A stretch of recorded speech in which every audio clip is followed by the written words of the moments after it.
start, let us look at some real historical examples of Sati Pratha. The earliest record of Sati came from inscription of the Gupta period. Around the 5th century CE, they mentioned queens or royal women burning themselves after their husband's death. In those days, it was mostly seen as an act of bravery and loyalty among warrior families.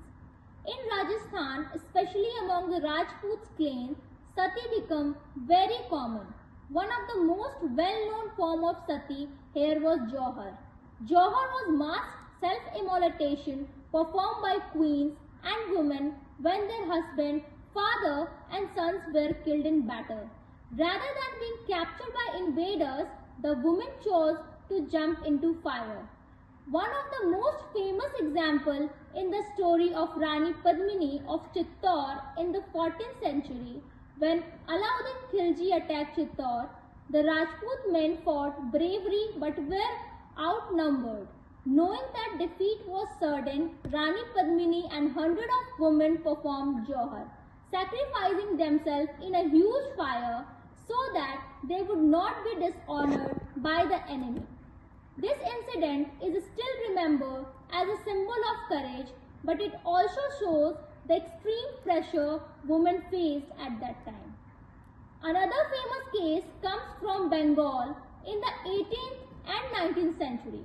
British officials who ruled Bengal wrote shocking report of the thousands of widows being burned alive every year.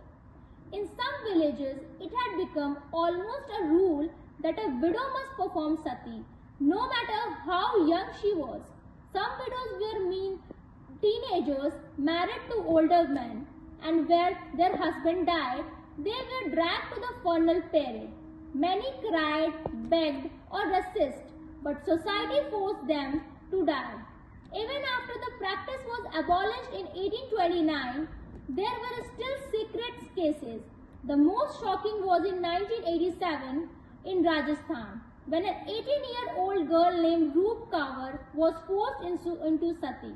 Thousands of people gathered and even celebrated her act. This led to nationwide outrage and proved that even after more than a century, blind faith in tradition still existed.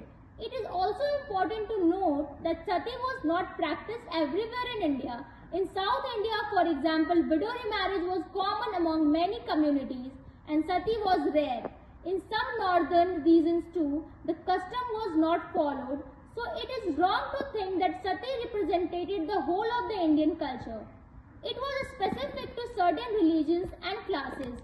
These examples shows us that sati was not just a story from books, but a brutal reality that claimed thousands of innocent lives. In the next video, we will learn about reformers who fought against this practice and how it was finally abolished.